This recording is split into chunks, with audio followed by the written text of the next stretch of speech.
And welcome to the Glacially Musical Podcast, a ghost cult mag joint. Of course, I am Nick Cameron of Glacially Musical, a defunct blog that you probably never read. I am joined by my good friend, a man of all the stuff that does the things, and I didn't prepare. Keefy Chakas, how we doing today, buddy? I'm exhausted, but look at my new shark friend. I got a new friend yesterday at the movies. La la la la la la la la la la. Well, you know what? If I'd known we were doing that, I'd have brought out my shark friend. Because we have one that my wife bought for the child, which, by the way, hang on one second. I just screamed at the child. She always wants me to mention her, so I'm letting her know that she's being mentioned. I am mentioning my child. Lawyer wife bought her a shark puppet after we watched Sharks of the Corn, and we quoted Sharks of the Corn for weeks. So every now and again, one of us will grab the shark puppet and go, "We can't shut down the cornfield. It's the best harvest we've had in years." Which was like one of the catchphrases from the flick. Anyway, here's how we do this thing here. If you are coming in new, if you are coming in cold, get like Anakin and come in hot. Here's what we do. We do a greeting, beer check, vinyl check, news check, shirt check, boom, meat of the day. This week we are talking about more in-depth concepts of record pressings now that I have initiated Keefy into the multiple pressings club by letting him look at mine and listen to a couple. That's great. So this week, my beer, I am drinking the Nectar of the Gods, the beer that created Western democracy, a brew that has been enjoyed by Clan Cameron, for hundreds of years, probably. That would be Belhaven Scottish Ale. Not Scotch ale, but Scottish ale. Scotch ale is when Americans make it.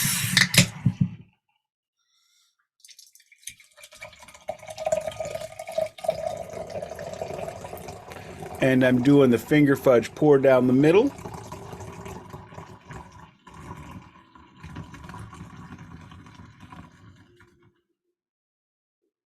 This is the pub can, meaning... Oh, I got it a little bit too cold today. A little bit of ice in there. A little bit of iced beer. Whatever. I bought it on the way home. So, it's the pub can, which gives it that special draft flavor. I did not know that was a whole thing. Everything's a thing. Your turn. Everything's a thing. It is my turn. Just for the set, I got the shark in a cool position now, so he can be part of the podcast. La la la la la. That was bought at Alamo Draft House, as I saw the Marvels with Omar Cuttis and Rebecca, and then Omar was here earlier before that to put in my new lighting and camera angle and my new podcast mic, my awesome pink podcast mic. So, did he also sexy up the joint? A little. Well, look at how good I look now. It's all the things. So, in the interest of time and space, I'm having a beer I've had multiple times in my Glacial Musical poured class. Dale's from Oscar Blues. Dale's Pale Ale. Pop. Finger fudge pour. Pour. Do. We'll let that settle. Cheers. Cheers, my friend. You may notice that the head has gone down to the proper level. Did see that. Oh my God, I love this beer. So my vinyl check this week, I'm just going to drop one. The pile is growing and the vinyl checks are going to get longer, but in the, wait, no, I'm sorry. I got two. I take that back. I'm doing two this week. I don't remember what I chosen. Step one. This is a blast from the past for those who listen to the Department of Metal Antiquities, hosted by myself and my mutual friend and friend of the show and friend of the everything and friend of the universe, Duncan Evans. This is Probot. If you're not familiar with Probot, Probot is Dave Grohl's first heavy metal project. This is basically the Foo Fighters. Just like the Foo Fighters' first record, he plays all the instruments, except on this one, he brings in a different singer on each track. So let me just give you a quick rundown. Kronos. You did say in a previous episode you hate albums like this, but you love Yeah, this but I love this one. Cronus, Max Cavalera, Lemmy, Mike Dean, Kurt Brecht, who we'll talk about next week, Lee Dorian, Wino, Tom G. Warriors, Snake, Eric Wagner, King Diamond, and the hidden track is Jack Black. So real quick, I have the marbled gray, which is pretty sweet. It's a good pressing. If you go to get one of these on Discogs, you will drop $60 to $70, $80, $100. I, however, paid $25 by going to the Foo Fighters web store. You can get this at their web store. I'm going right after this podcast to get one. I've needed that record in my life for a long time. Great pressing, great record. Hey, yeah, callbacks, all kinds of callbacks right there. And the other record is a gift from my good friend Keefy while he was in town. This is Metallic Spheres in Color by The Orb and David Gilmour. It is just a black pressing, nothing interesting there. The music, however, is very interesting, and it is something I think we're going to have to do an episode on just because it's crazy. I'm going to buy that at some point also. Maybe we'll save the Chaser till I own the vinyl, and I can listen to it on the vinyl. No? No thoughts? I muted myself so you could talk. Did talk. I even did finger points at you. I can't see them because we have the correct view this time. I see you. I only see you when you're talking. Oh. Then I see me. Well, that sucks. And honestly, I love looking at myself and I love listening to myself because I'm my favorite person. Alrighty, vinyl check, muting. My vinyl check today is a controversial album. Controversial. Nik didn't even want to do a chaser on this. I'm deeply disappointed in him. This is the brand new 7-inch single from a band you might have heard of. They have a shot at making it someday. They're called The Beatles. Now and then backed with Love Me Do, which I do not like. This is the final song ever from The Beatles. They took a track they had worked on 25 years ago, a John Lennon song that was gifted to them by Yoko Ono. Just going to jump in right now. I will not do a chaser, and I will not listen to this song. Screw you, buddy. The song's awesome. It came with the sleeve for the 7-inch and lyrics and a sheet in the mylar because it's the Beatles. Look at this in the mylar. Badass. Mylar. And look at this gorgeous. Look at this gorgeous thing. What'd you drop on that? An entire $10. Where'd you get it for $10? From universalmusic.com Beatles store. Because I went to Amazon and it was $22. I was going to buy it for the kid. I got the expedited shipping, so it was about that amount. But basically, at their record label store, it's dirt cheap. I love that I have it. I'm going to review it. I'm going to do some kind of content for it. I think it's cool. I think it's inherently great. And if you have not seen the Peter Jackson Get Back special on Disney Plus, you go right now after this podcast and watch 6 hours of greatness. That's all I'll say about it. That's my vinyl check. All right, fair enough. I will do my news check this week. Got a couple cool stories real quick to drop on you. Number one, Judas Priest is hitting the road in late 2024. I forget the exact time. And they're touring with Sabaton. Not a giant fan of Sabaton myself. I did see them open up for Amon Amarth once, which made for a great juxtaposition. I believe that is the show where I saw Ex Mortis as well, and Ex Mortis is amazing. Let's see, who else is touring? Sammy Hagar is reuniting the Chickenfoot lineup to play Van Hagar tunes. So as he put it, typically the band plays 5 to 6 Van Hagar tunes, and then the rest is Sammy solo and whatever. This time they are turning it around. Joe Satriani is joining the band to play Eddie Van Halen's licks. So as a guy who had decided he was never going to see Sammy Hagar, looks like I am going to have to go see Sammy Hagar finally, and I apologize to my wife as they are here August 31st in 2024. When I told her I apologized, but we have to see Sammy Hagar, she got very hopeful and she said, in Cabo San Lucas? No. In Maryland Heights. I'm sorry. Is Maryland Heights in St. Louis? No, it's outside of St. Louis. St. Louis is in St. Louis. Maryland Heights is a suburb. It is where our shed is. Last bit of news before I yield my time. The Facebook account of Paul Runner, well-known sock puppet account for Vinnie Vincent, has announced in 2 weeks there will be an announcement. Watch this space in all caps. This is not a fan page. This is just a random person's account. But that random person is actually Vinnie Vincent under a sock puppet. I yield my time. If you recently heard me on the Heavy Business podcast hosted by Curtis Dewar and Aaliyah Day, you know that one of the things I hate as a journalist is the announcement of the announcement is coming. I hate that shit. One thing as a fan I hate is announcing announcements. Announce a press conference, that's fine. Announce a live stream, that's fine. But don't announce that there's an announcement forthwith. I concur. So, a couple of news items this week. I know Nik wants to go faster than the 2-hour time of the last podcast, and I'm going to try to oblige him. But if you let me run wild, I'm going to run I can't wild. drink that much this week, so we got to move quicker. Keefy's going to Keefy, if you let me. So, a little post-mortem, a little extra post-mortem from our Metallica hijinks. I hope you've listened to the last episode of our recap of the Metallica weekend and the St. Louis visit of Keefy. Once again, thanks to everyone involved in making it a wonderful time. And so now that I'm back, I have a little more time to delve into some content, and I watched the...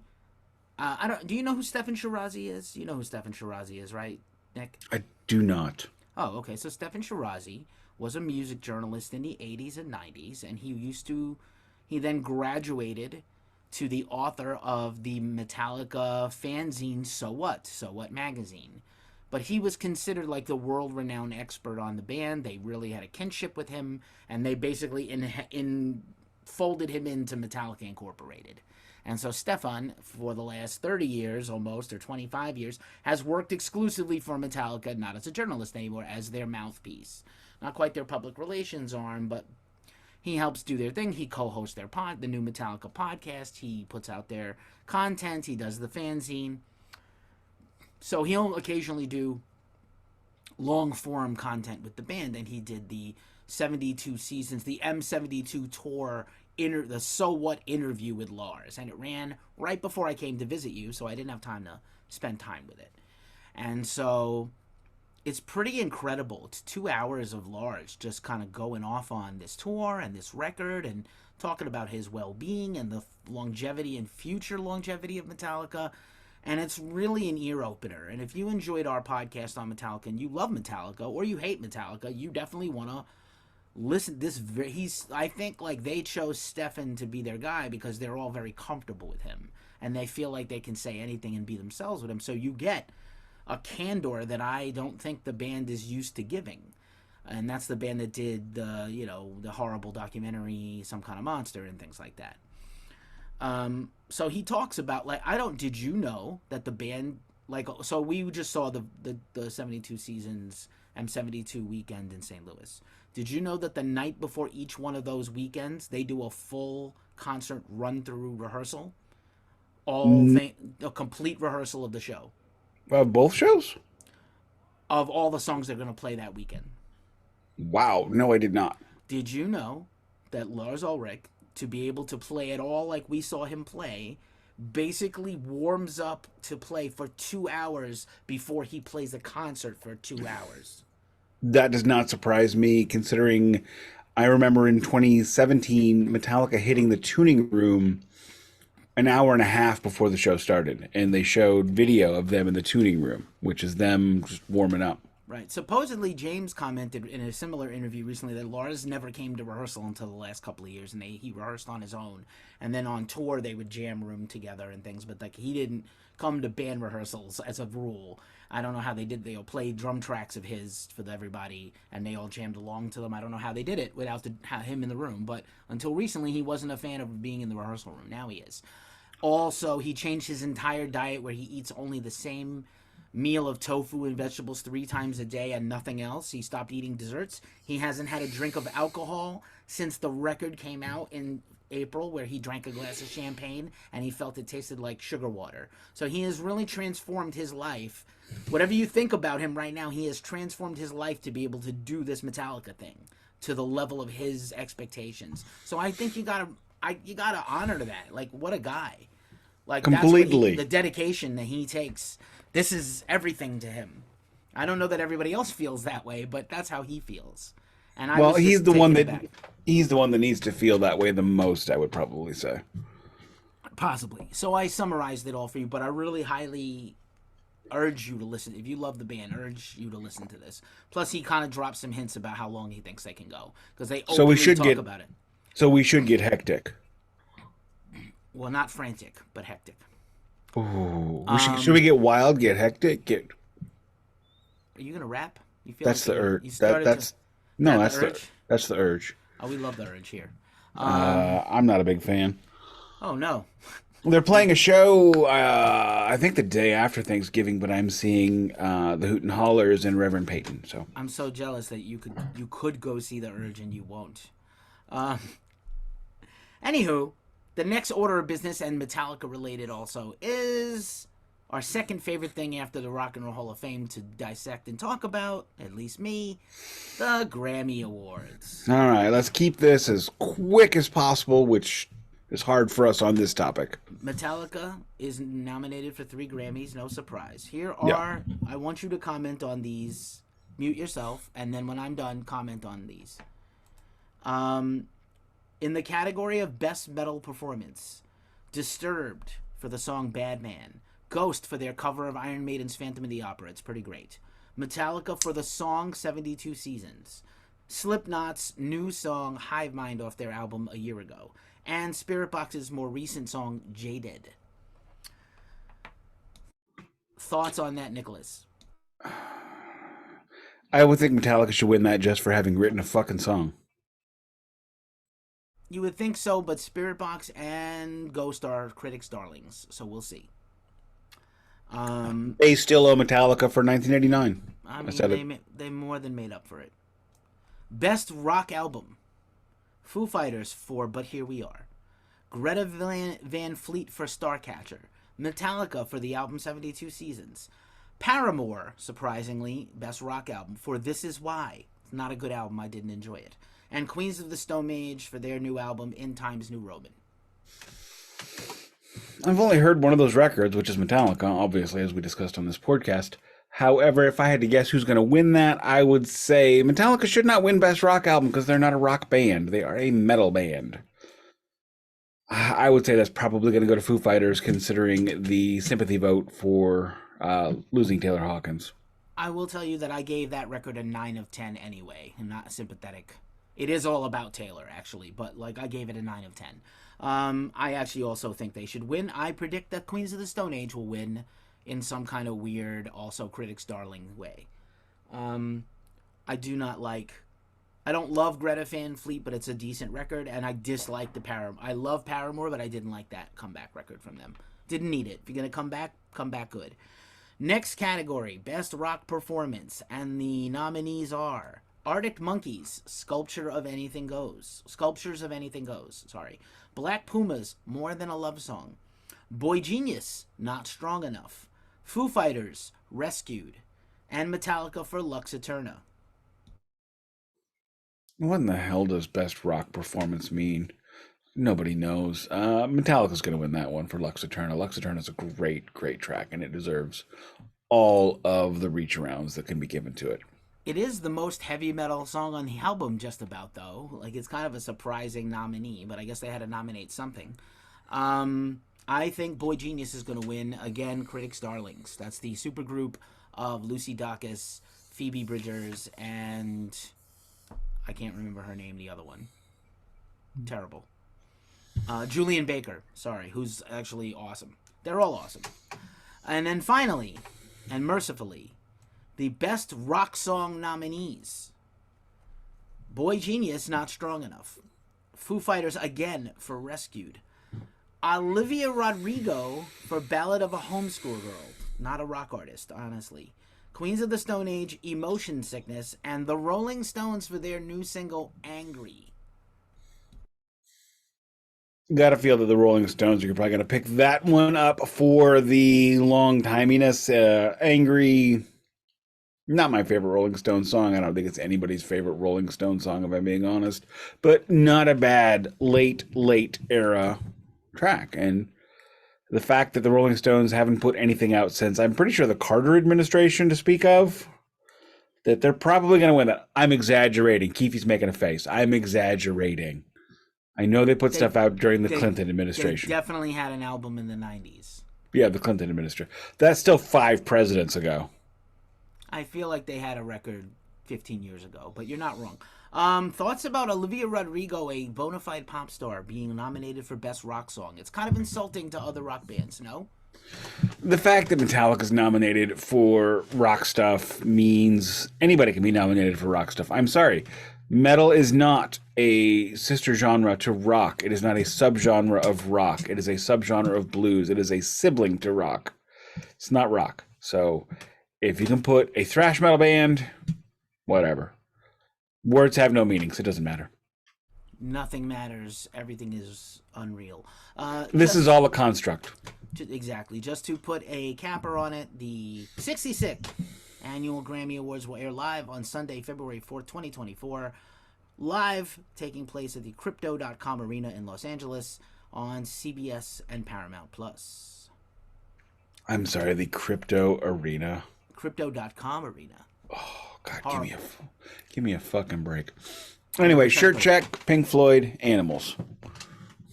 Shirt check, Star Wars, because I have nothing else. Alrighty. I'm going to point out that a certain member of Pink Floyd is banned on this show until he dies.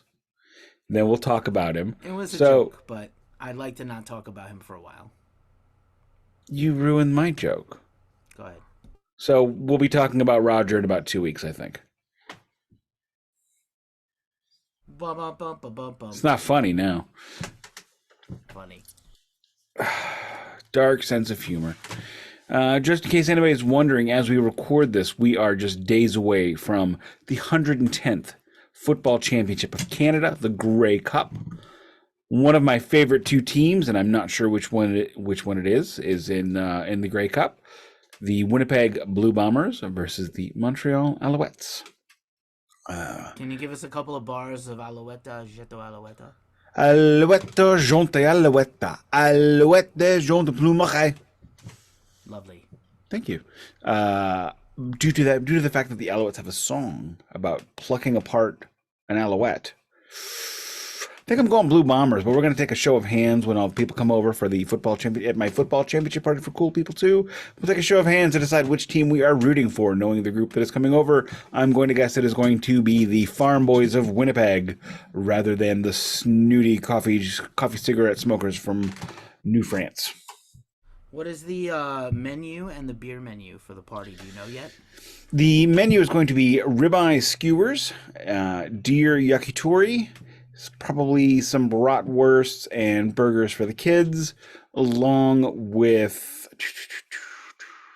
I think that's going to be about it that I'm cooking. The beer menu, I'm going to be really striking it hard on Canadian beers. I bought a 12-pack of Big Deal Brewing today. I'm going to get some Molson and some Moosehead. And I'm telling everybody that's coming, bring beer, but bring Canadian beer, because we're going to Canada the crap out of this thing. No poutine. No, it's not going to be. If I were going to do poutine, I would be making Canadian moose chili, because I have 2 pounds of ground Canadian moose meat that I could be turning into chili, and I've even got like the chili beans and all the business. But I just feel like having the whole thing being outside, just finger food is the way to go. Fair enough, and it's probably not yet cold enough, right? It's actually, that's a good question. I need to check the weather schedule. People call it that, right? Weather schedule. It's going to probably be about 50 degrees at kickoff. Nobody calls it that. Nobody. I'm going to start it. The weather schedule. Anyway, let's move forward onto the meat of the episode. I will take over from here, as this is my area of expertise. Now, I would start off with telling you how many records I have multiple pressings of, because this is about pressings, how you choose your pressing, and all that kind of stuff. We're going to go deep into the weeds on the vinyl content today. I have multiple pressings of AC/DC, Dirty Deeds Done Dirt Cheap. I have a New Zealand second press, and I have an American second press. We did not listen to that one, unfortunately, and I regret that. I have multiple pressings of Cyndi Lauper, She's So Unusual. My wife could not find her copy of it, and she really desperately wanted it again when we started spinning records back in the middle teens. So I purchased a Japanese copy, not knowing anything about Japanese pressings at that point in time. It was 2016, 2017 maybe, and Japanese pressings are largely considered to be the best pressings of in the world. I also have 2 pressings of Pink Floyd The Wall, the studio record, not counting my other 3 versions of those songs, not by Pink Floyd. The American pressing I have an OG first press, and I have a 2016 180 gram repress. I would have played both of those for you. However, the 180 gram repress is literally in a frame on the wall. So I have the wall on the wall. I also have multiple pressings of, and now these don't really count, even though we did them a little bit. I have multiple pressings of both A Momentary Lapse of Reason by Pink Floyd and A Delicate Sound of Thunder. What makes those slightly different is they were updated records. So the difference on those is going to be stark. Now, before we get into all that business, let's just back up the truck a little bit. And Keefy and I have a difference of opinion as to how we shop for our records. Keefy likes the idea of getting brand new 180 gram repress records. There's absolutely nothing wrong with that. There are some records I have that are like my copy of, case in point, my copy of Black Sabbath Self-Titled is the kind of record that sounds so good and so perfect. It is the kind of record you would actually put on the turntable to impress your friends. It's like, this is why you should be listening to vinyl, because things can sound like this. Do you have any like that out of your 180 grams? It's hard to say because most of my records are bought new or brand new. I've been keeping up with new releases the last few years since I've been buying vinyl, and it's hard to say. I don't think I have a finely enough tuned ear. I hate to say that about myself, but gotta be honest. I think your ears are the ears that you came with out of the factory are better than mine. Mine have been abused for years playing slap of the bass and sitting next to Omar Cuttis's drums and hearing his hi-hat in my right ear, which I now have hearing loss in. So, I don't know. Well, I do literally change the balance on my stereo depending upon where I'm sitting on the couch. I did notice that the Animals Live 2018 that everybody is tired of hearing me talk about, that we did a chaser on, is phenomenally recorded. Oh my God, yeah, but that's a different deal. That is a complete remixing and remastering of the album, which is kind of like what we're going to get into with Delicate Sound. I'm sorry, A Momentary Lapse of Reason, because A Momentary Lapse and patience, Nik, patience, stay on target. In the audiophile community, which I consider myself head buckaroo of, at least in South St. Louis, the gold standard is 60s, 70s, and 80s pressed Japanese vinyl. I do have an early 2020s Japanese vinyl as well. I have My Neighbor Totoro soundtrack that I purchased actually, no, it's not 2020. Or is it? I don't know. I don't remember when I got it. I remember how I afforded it. That's all I can say. But it's a wonderful, wonderful record. And I actually have on my Discogs wish list, I have every Pink Floyd record that I don't have on Japanese press on my wish list to get them Japanese press, because the Japanese pressings are just so much better, in my humble opinion. There is a belief that they are mastered differently and they are EQ'd slightly differently. I wouldn't call it a mix, just a slight EQ difference. The bass is believed to be a little bit lower on the Japanese pressings, which personally I like. The closer the EQ is to on the record itself, into the closer a record is to zeros for me, the better, because then I can adjust my sound system easier. And that's personal preference. And then, of course, you have the OG pressing. So, but before we get to that, I'm going to backtrack to the 180 gram of the 180 gram Black Sabbath that I talked about. I want to say it's a 2014 copy. I could be mistaken. I have a 2014 Rhino re-release 180 gram copy of Black Sabbath, self-titled. And the thing about Black Sabbath records and Led Zeppelin records and Metallica records, for those of you buying Megaforce pressings, the people who got those were not kind. I've got a first pressing of Led Zeppelin 4 and I have a second pressing of Led Zeppelin 4. The first pressing of Led Zeppelin 4 I own. I'm probably just going to throw the record away and put the cover on the wall. It is so messed up. It skips so much, because Led Zeppelin fans were rowdy rock and rollers, as I'm sure most people can assume. So the re-releases of the Led Zeppelin albums, I've only got two. I have Led Zeppelin 2 and Led Zeppelin. No, I have 1, 2, and 3 on re-release. I apologize. I got 3. So I have Led Zeppelins 1, 2, and 3 on the 180 grams. And those are fine. But the thing about those is, who was at the helm of the Led Zeppelin re-releases? Keefy? Jimmy Page. Jimmy motherfucking Page. And who cares more about sound quality than Jimmy Page in this world? Nobody. No one. So, buy the 180 gram Led Zeppelin records with confidence. Buy some of the Black Sabbath ones with confidence. I don't have any other Black Sabbath on repress other than that one. Now, let's talk about the rarefied air I let you breathe in on Friday. What did we listen to one side of on Friday, the night of Metallica? This is some obnoxious shit right here. We listened to a record that is on par with all of the 70s Pink Floyd records. That would be A Momentary Lapse of Reason. No, that was Monday, sir. I said Friday. Sorry. I don't know, Metallica? Yes, we did. Okay.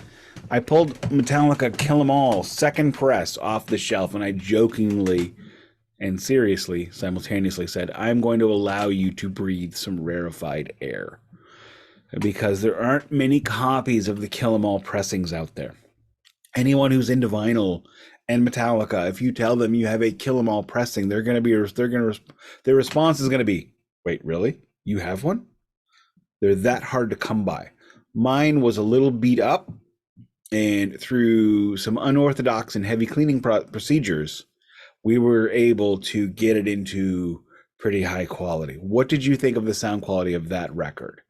Oh, I thought it was terrific. And did you feel like it sounded any different than anything else? I mean, it definitely sounded better than the OG pressings I have heard before of thrash metal. Okay, I'm confused, but we'll move on. Again, with the Blackened pressings, another Metallica pressings. I have one OG Metallica pressing, not including Lulu, Hardwired, and 72 Seasons, of course. I'm not bringing up Lulu to make your stomach turn. It's just because there's only one pressing, so it's an OG pressing. I don't have OG pressings of any of the 80s records apart from Kill 'Em All.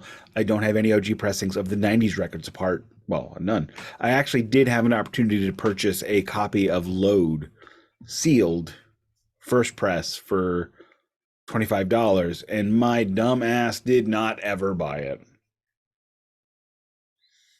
I regret that choice. So, my advice to you is if you do have that option to buy an OG pressing, especially something from the 90s, which is hard to come by in and of itself, you should definitely pick it up.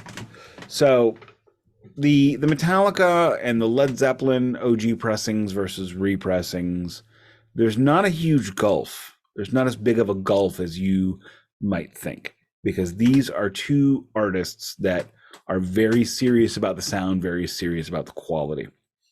And Metallica owns their masters. So their masters are not sitting on a lot somewhere. Their masters are sitting in the Metallica headquarters, I assume, anyway. So whenever they're going to make a pressing, they're going to be using their masters, their analog masters. Now, let's talk about the Pink Floyd 2016 repress. This is where it gets to quote the Book of Mormon, now's where the story gets a little bit sad. What happened to Pink Floyd's masters, Keefy? Were they lost in that fire? They were lost in the fire. That's the, was it the Universal? Paramount. Yeah. The Universal Records fire? Mm-hmm. They were lost in the fire. Like, I think 40% of all recorded music was lost in that fire. And that fire was what, 2008, 2009, something along those lines. It was a long time ago now. And we didn't talk about it much then because the vinyl resurgence had not fully grabbed hold. So for a lot of records out there, there is no analog trail. Period. Officially June 1st, 2008. You can look it up on Wikipedia. It is technically called the Universal Studios Hollywood Backlot Fire. So there we go. Thousands upon tens of thousands of hundreds of thousands of records were lost. They cannot re-release them. My copies of Pink Floyd Animals and Pink Floyd The Wall, my originals anyway, were on those pressings. Do they sound okay? Yes. Do they sound bad? No. Do they sound as good as the OG? Not even close. And that's why when it comes to Pink Floyd, I do not buy the represses, period. That's why I have 5 Japanese pressings. Yeah, as we're building on this. So let's now move on into a little bit of Japanese pressing discussion. I was going to say that I have all represses of Pink Floyd that I bought before I knew all this, except The Wall, which I don't care about. So maybe I will buy The Wall. I don't care as much about The Wall. I'm sorry that hurts your feelings. I know it's your favorite. Don't judge me. It's unfair to judge me. You don't know my personal relationship to The Wall either, because you've never asked. You only know your own, because you told us over and over again. Which is fine. I love that, and I love that about you.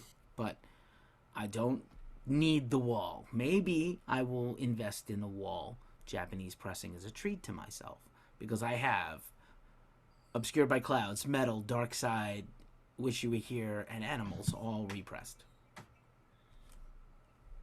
My pinky is out because I have been dressed down and I now have to be very classy. Well, you don't have to be classy. You can choose to be. I have a Pink Floyd vinyl check coming soon. No shit, really. You'll never guess what it is. It's arriving tomorrow. Anyway. It's Adam Hart Mother. I already have Adam Hart Mother. Why not 2 or 10? Because I have the best pressing of Adam Hart Mother. Fair enough. I have the Japanese red super vinyl pressing of Adam Hart Mother. If you can find, speaking of Japanese pressings, before moving on to Cyndi Lauper, if you find a red Japanese pressing of a record and you can afford it and you like that record, buy that record and run. Full stop. Period. I have never seen one of these in the wild. Adam Hart Mother is not my favorite Pink Floyd record, as Keefy just gave you a 45-second diatribe about what my favorite Pink Floyd record is. Unfortunately, they did not make red super vinyl at that point in time, so there is no red super vinyl pressing. Those records, my wife, lawyer wife, who is not an audiophile, walked in and she went, wow, this one sounds really good. Excuse me. I didn't finger fudge pour the beer I'm drinking, so I'm a little gassy now. My apologies. So that is the difference between the red super vinyl and the regular vinyl. So we listened to Cyndi Lauper, one side of Cyndi Lauper, same side twice. The Japanese OG pressing. Now this was a 80s Japanese pressing, which is not the same golden standard as the 70s are, but still quite good in my opinion. And we listened to the first pressing. So we compared a Japanese first pressing to an American first pressing.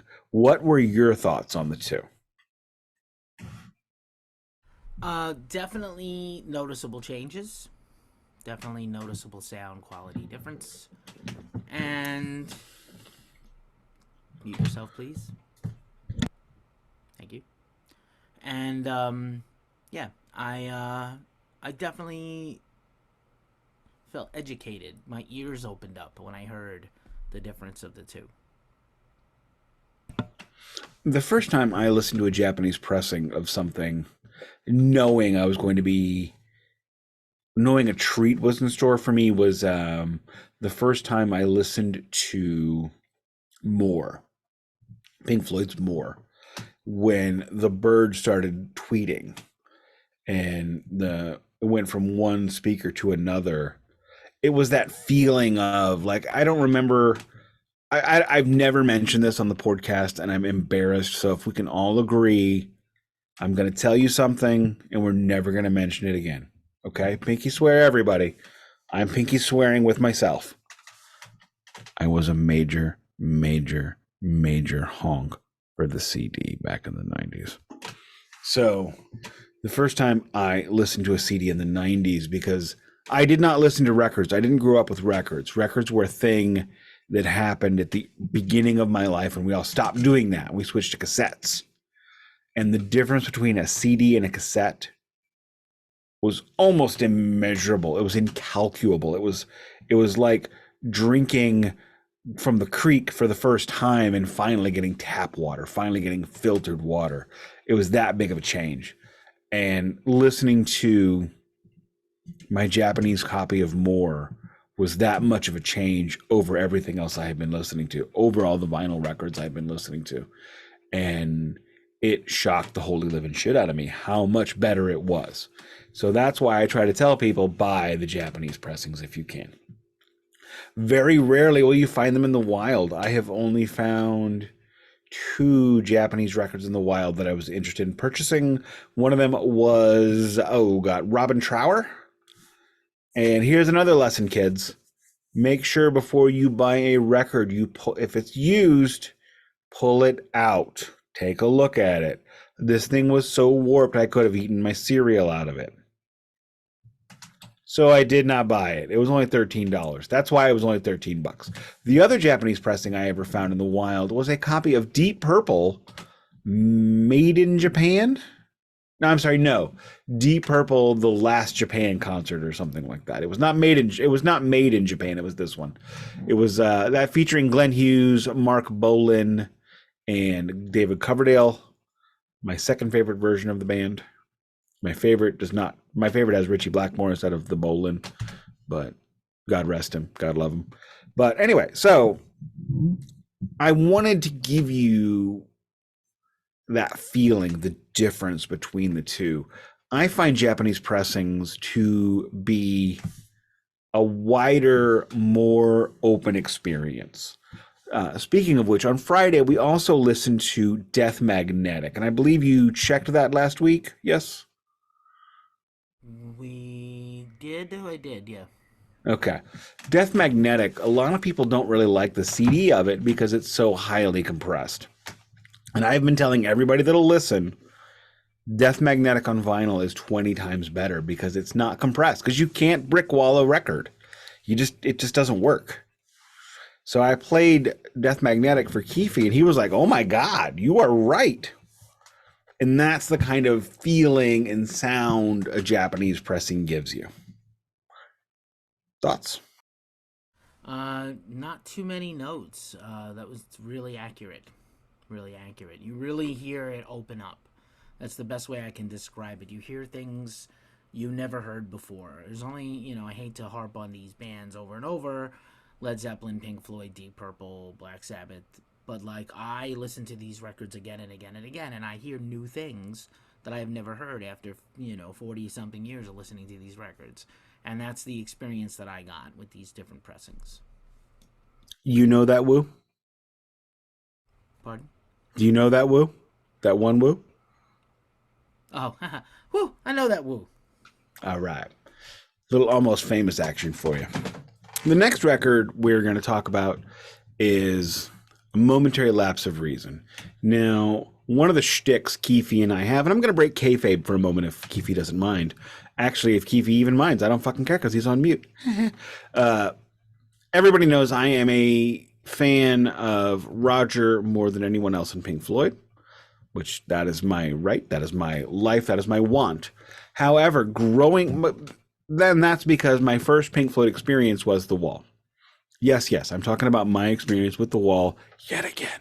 I'm sorry, Keefy. I'm not sorry. You were mean to me. I'm not sorry. You were mean to me. So now, what some people think, because apparently, a spectrum of a concept is very hard for some people in this world.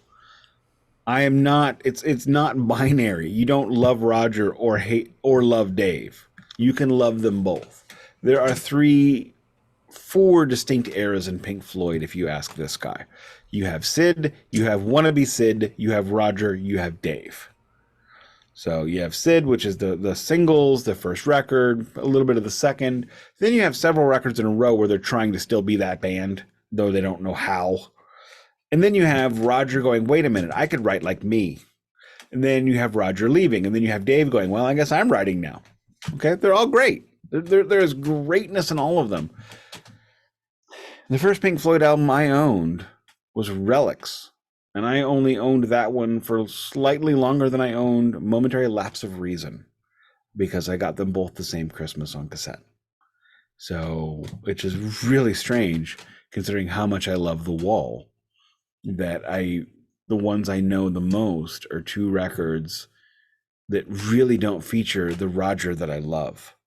No Dark Side, no Animals, no Wish You Were Here, no Wall, no Final Cut, no nothing. It's all very early or very late. The middle is scooped out. So, in 2022, Pink Floyd released a new pressing of A Momentary Lapse of Reason. Now, this is a record when Glacially Musical, the musical blog, was still very new, I did a review on this one because that's when it started. It wasn't me trying to be a musical journalist. It was me just trying to write reviews over the music I bought. And I probably did 200 posts before anybody ever took notice of me. So there are 200 reviews, 200 posts of me writing about music that I bought. And this is one of them. I bought it again. And this is after I had fallen out of love with that era. But needless to say, I know this album very, very well. In 2022, they re-released it, but they made some changes. The Rick Wright was very minimal on the original record.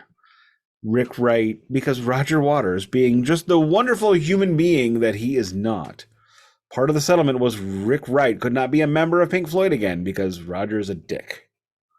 No notes. So he was hired as a session player, and there were other session players. And in the re-release of it, they took out some of the session player, the non-Rick session player, and added Rick Wright's parts back in. They took live drums and live keyboards from A Delicate Sound of Thunder, because if you have the expanded edition of Delicate Sound of Thunder like I do, it plays, they play every single track from A Momentary Lapse of Reason on that album. It's not an order, which I feel like if you're going to play every song off a record in a concert, you should do it in order. I mean, right? Am I wrong? I have seen many full album playthroughs, and only one time was a record played out of order. I have seen one, the Lemonheads played It's a Shame About Ray out of order. Let me rephrase. I think so. I don't know because I don't like the lemon hits. Although I did buy "It's a Shame About Ray" for Lawyer Wife last year. Anyway, so they didn't play "A Momentary Lapse of Reason" in order. I feel like if you're going to do a whole record, do it in order in one bit because that's the point. Don't you put a? Isn't the order of a record the best order it can be in to make the most sonic impact and emotional impact? Anyway, whatever. So that's not what they did. But they did have the source material to lift from. That album also suffered from the gated wet drum sound of the 80s. So Nik Mason came in and re-recorded some of the drums, and they lifted some of the drums from the live album in order to demodernize the sound. They gave it the Bender Bending Rodriguez downgrade. Instead of modern, they went old school. Now, we listened to side one of my original pressing, and we listened to the rest of the entire album on the remixed and updated, or whatever they call it, version. What are your thoughts on that? We definitely heard. Now, again, this is a special case. Where Yes, the, different case. Where the sound of each song is radically, in some cases, different, right? And I was really wowed by the differences. So that's the first thing you have to not, like, just talking about sonics, the pressings are definitely night and day.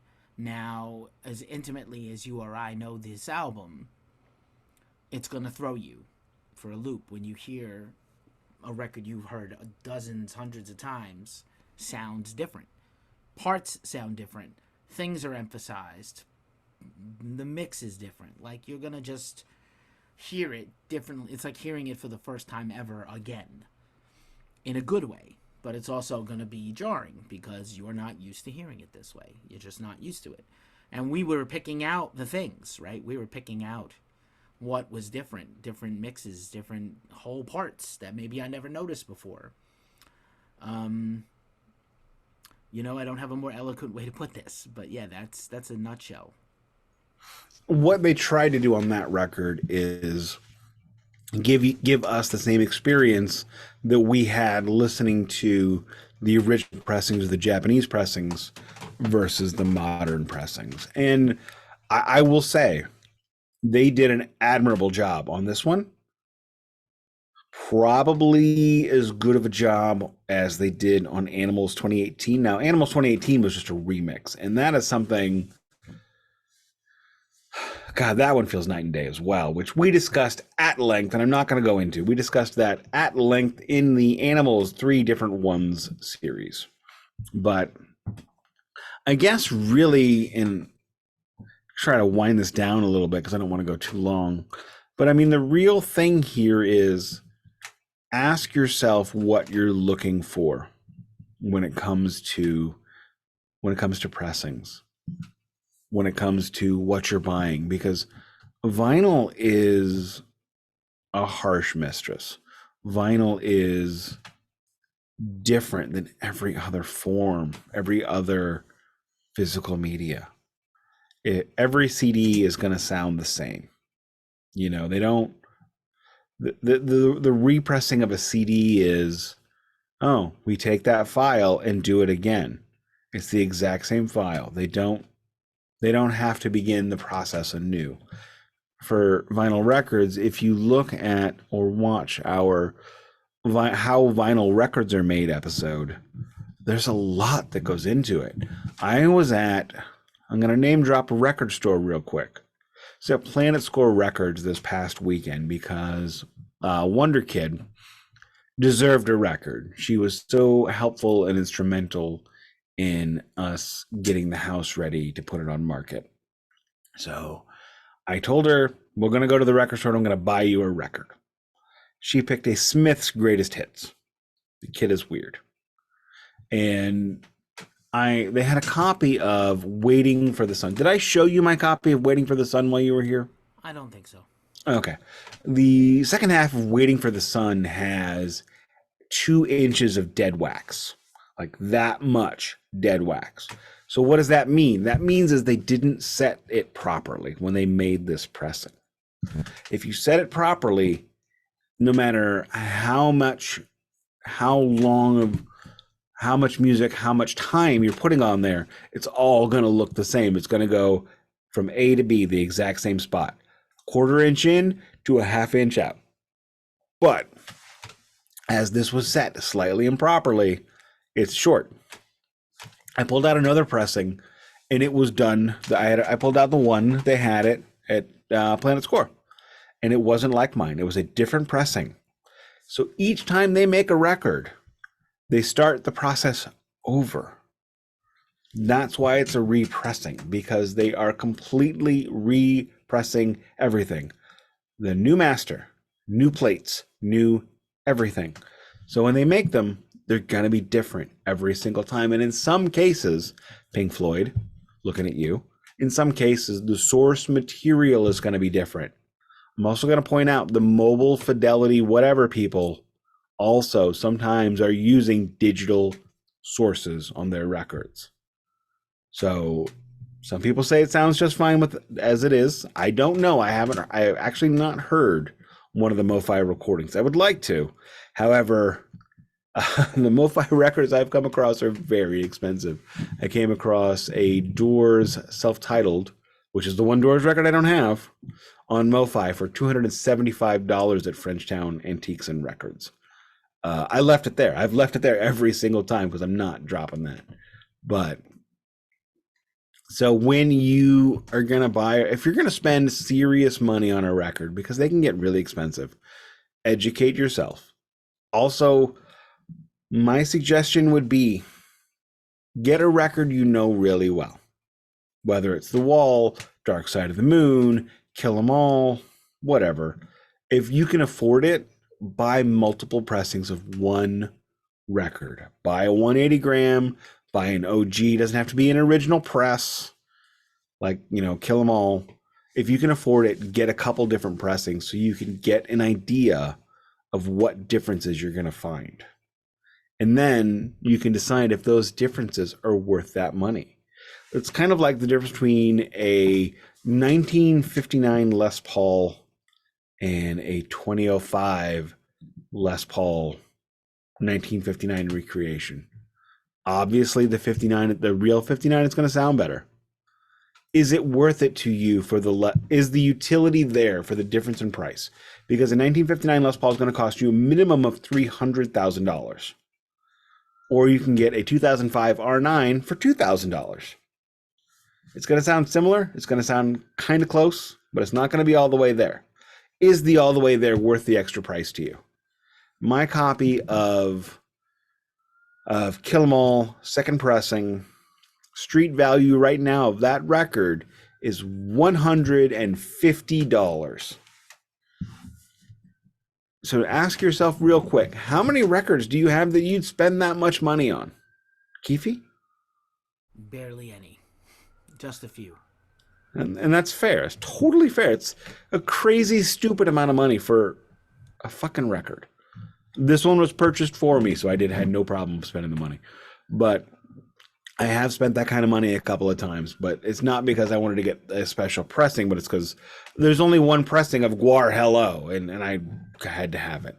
So if you're just listening to records because you like records, you like the experience, you like the business, you like the whatever, you don't need to worry about pressings, period, because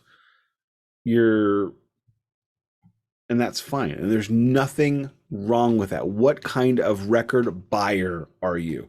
Notice I didn't say collector, because this is not about collecting. This is about listening to and enjoying. Me, I just love those OG pressings. They don't have to be first presses. I got a lot of second and third presses. My pressing of Wish You Were Here, I think, is a fifth pressing. I think it's a 1983 pressing. My pressing of Dark Side of the Moon is like 78. I just think the OG, especially Pink Floyd, because of what I know, the OG pressings are better than the 180 gram represses. Now, my copy of Roger Waters' Amused to Death is a 2012 repress, and it's amazing, truly amazing. But ask yourself, why do you want the absolute 100% A number one Duke of New York pressing, or is just having it on vinyl enough? For a long time, for me, just having it on vinyl was enough. Just so I could go to my, because I will always believe that listening to vinyl, even if it's a shitty pressing, even if it's the worst pressing, is a better listening experience than listening to something on streaming, listening on CD, whatever. Because you sit down, you are listening to it on a proper stereo, most likely. Keefy got to get very intimately close with my stereo system, and I would wager he was fairly impressed. Should point out that you could acquire my entire stereo setup for about $400. It is not an extraordinarily expensive setup, but it works really well. So it's able to take those poorer pressings and really kind of sauce them up a bit. But if you don't need 100% super mega audio quality, don't worry about the pressing. If you want to sit down and feel like the sound is washing over you, like the music is you jumping into a pool, into the ocean, into a hot spring in Japan, well, then you have to think about this kind of thing. And that's what it is for me, as I want, and even still, even though I'm that guy, that does not mean I always buy the top pressing of everything. The supposedly the best pressing of Dark Side of the Moon is the Mobile Fidelity Labs pressing, the MoFi pressing, and it's $500. I just don't see myself ever dropping $500 on a record. I had the opportunity 2 weeks ago and I turned it down. I saw that. I feel bad. I still should have bought it. I should have bought it. But anyway, I will yield my time and let Keefy talk a bit now. I have not much else to say, folks. Nik Cameron is available for your narration needs, your voiceover work, your table setting, your audible books, and such. His voice, the dulcet tones of Nicholas Cameron are lovely and wonderful. I really, this is an area where I, again, like a lot of these higher-minded podcast chasers, I'm not the expert here. I just know what I like. And Nik is, in fact, has, an area of expertise I do not. So I learned as much as you did today, listeners. And, yeah, that's kind of all I have to say about that. If there's nothing else from you, Nik, I will take us home. I'm good. Nothing else. Thank you, everyone. Thank you, Keefy. Tune in next week for episode number 1 of our series on DRI. And, as I like to now do, you have been listening to the Glacially Musical Podcast, a Ghost Cult joint. I am the co-host, Ghost Cult Keefy. You can find me everywhere at Ghost Cult Keefy and at Ghost Cult Mag, ghostcultmag.com for all your music news, interviews, and reviews needs. You, of course, know the host is Nik Cameron, N_NO_C on some things, glacially_musical on others. Just hunt around. If you enjoyed this, please leave us a 5-star review, especially on Apple Music or Spotify. It really helps. If you're watching this on the tube of you, please give us a sub. And, we're trying to grow these numbers. We're trying to help us out. There's also links in the description where you can invest in vinyl inner sleeves. You can make a purchase that helps this podcast directly in the wallet book.